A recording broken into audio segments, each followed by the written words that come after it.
You get in your car, turn the key, press the pedal, 40 miles an hour, and you haven't used a single muscle to get there. Now, picture that same trip on foot. No road, no signs, no idea what's waiting past the next hill, a rival group, a predator, a cliff you can't see until it's too late. That 40-mile drive turns into a 2-day walk through territory that can genuinely kill you, and every step is a decision you can't take back. That wasn't a bad day for your ancestors. That was Tuesday. For roughly 300,000 years, nearly the entire time our species has existed, every single human journey happened at walking speed. No wheels, no roads, no horses, no way to call for help if something went wrong. And that one limitation quietly decided everything. What you'd eat, who you'd marry, how far you'd ever get to see in your whole life, and whether you'd make it home at all. So here's the real question. How did a species that can't outrun a golf cart end up crossing every ocean and every continent on Earth? It starts with the only piece of transportation technology you were born with: your feet. You're not fast. A cheetah hits 70 miles an hour. A horse can hold 30 for miles at a time. You top out around 15,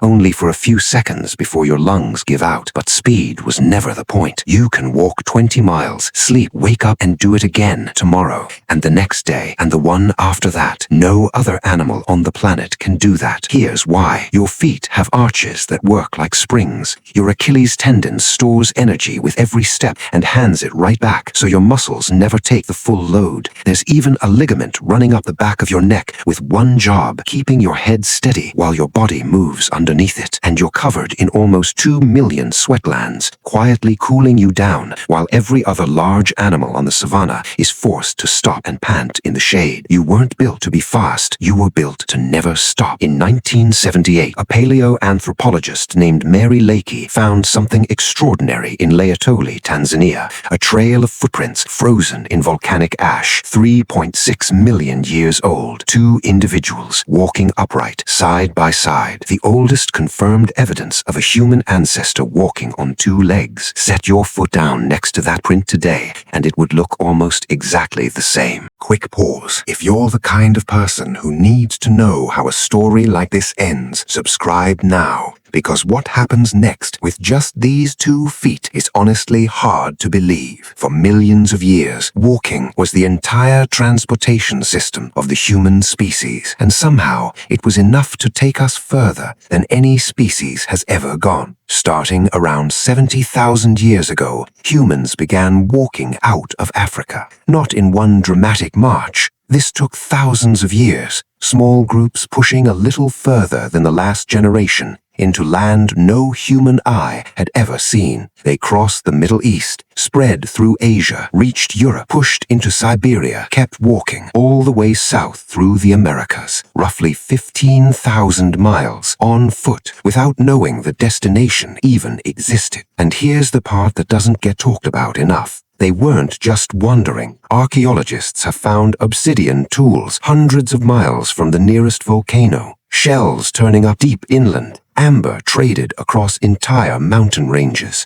These groups were covering massive distances on purpose, to trade, to connect with other bands, to reach resources they already knew existed, because someone at some point had told them so. This wasn't wandering, this was networking on foot. But walking has a weakness. It works great right up until you hit something that refuses to move out of your way. A river doesn't care how determined you are, neither does an ocean. For hundreds of thousands of years, water was basically a wall. Every migration route, every hunting ground, every trade path eventually ran straight into one. You found a shallow crossing, or you turned back. And then humans did something no other land animal on Earth has ever managed. They figured out how to cross water on purpose. In 2003, archaeologists on the island of Flores in Indonesia found stone tools dating back roughly 800 years. Here's the problem. Flores has never been connected to the mainland. Even at the lowest sea levels of the ice ages, there were still at least 12 miles of open ocean between that island and the nearest land, which means someone made that crossing on purpose. We don't know what they used. Wood rots, bamboo breaks down. Whatever they built has been gone for hundreds of thousands of years. But the tools are still sitting there, proof the crossing happened, even if we can't prove exactly how. The first boats probably weren't invented, they were discovered. A fallen log, a bundle of reeds. Someone grabbed onto something floating just to survive crossing a stream and didn't drown. That accident was the breakthrough. What happened next was no accident at all. Around 65,000 years ago, humans crossed from Southeast Asia into Australia, a journey of at least 60 miles of open ocean. You cannot see Australia from the other side. You cannot drift there by chance. Someone built something that could float, pointed it at water they could not see across, and started paddling. Sit with that for a second. They left solid ground with zero guarantee there was anything on the other side at all. The oldest boat ever physically recovered is the Pesce canoe, a hollowed-out log from the Netherlands, about 10,000 years old. But people were already living on islands with no land bridge tens of thousands of years before that canoe was carved. And then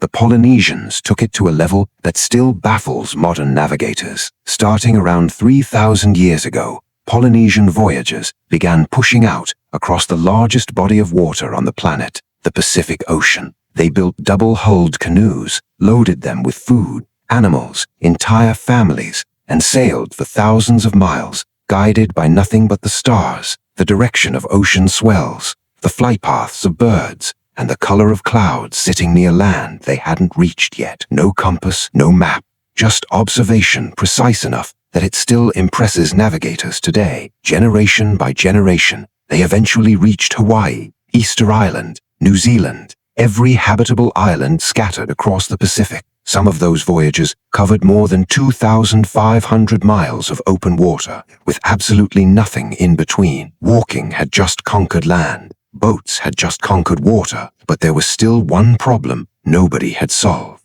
You can walk 20 miles. You cannot walk 20 miles carrying a 200-pound animal you just killed. For most of human history, the real limit on transportation wasn't distance, it was weight. You could only move what your own body could carry, and your body starts breaking down somewhere around 40 to 60 pounds. So humans started cheating. First came dragging. Kill something big, throw it on a hide, haul it back to camp. We know this happened because archaeologists have found wear patterns on ancient hides that only appear when something heavy has been dragged a long distance. Then someone had a better idea. The travois, two long poles lashed into a V shape with a platform slung between them. Drag the narrow end, and the wide end carries the load, spreading the weight so one person could suddenly move over 100 pounds at once. The travois might be one of the oldest transport inventions humans ever came up with, but it's made of wood and leather, so almost none of it survived. The only reason we even know it existed is that people were still using it when Europeans arrived in the Americas thousands of years later. The real breakthrough, though, wasn't something you could build.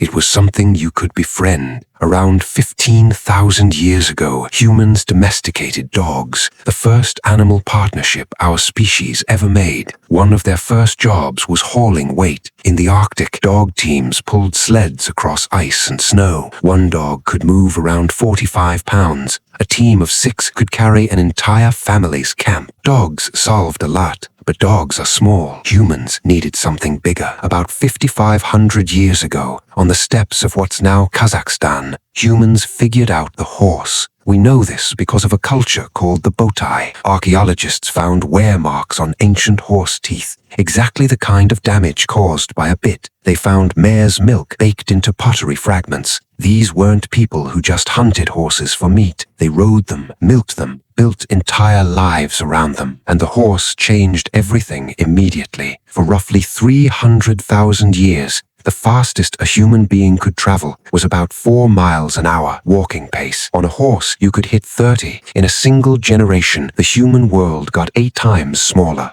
Messages that used to take weeks arrived in days. Trade routes stretched further than ever before. Warfare changed completely, because now an army could reach you before you even knew they were coming. Humans didn't stop there. Donkeys hauled goods across deserts. Camels made the Sahara crossable. Reindeer dragged sleds through Arctic snow. Llamas carried cargo over the Andes. Wherever humans landed, they found whatever animal fit the terrain and put it to work. Here's the part that breaks most people's assumptions, though. Humans crossed every ocean on Earth before anyone invented the wheel. The oldest wheel ever found turned up in the Ljubljana marshes of Slovenia, about 5,200 years old. That's it. Boats go back at least 10,000 years, probably much further. Horses were tamed 5,500 years ago. Humans had already sailed to Australia 65,000 years before the wheel existed. The wheel wasn't humanity's first big transportation idea. It was one of the last. It didn't even start as transportation. The first wheels were built for pottery, a spinning disc used to shape wet clay. At some point, somebody looked at that spinning disc and had a thought. What if I put something on top of it? The earliest wheeled vehicles were rough, solid wood, heavy, cracking on uneven ground, sinking into mud. Honestly, a horse without a cart was often faster than a horse dragging one. Then, around 2000 BC, someone invented the spoked wheel. Lighter, stronger, dramatically faster. Now you had chariots, speed and cargo at the same time. Roads followed. The earliest paved road we know of was laid down in the city of Ur around 4000 BC.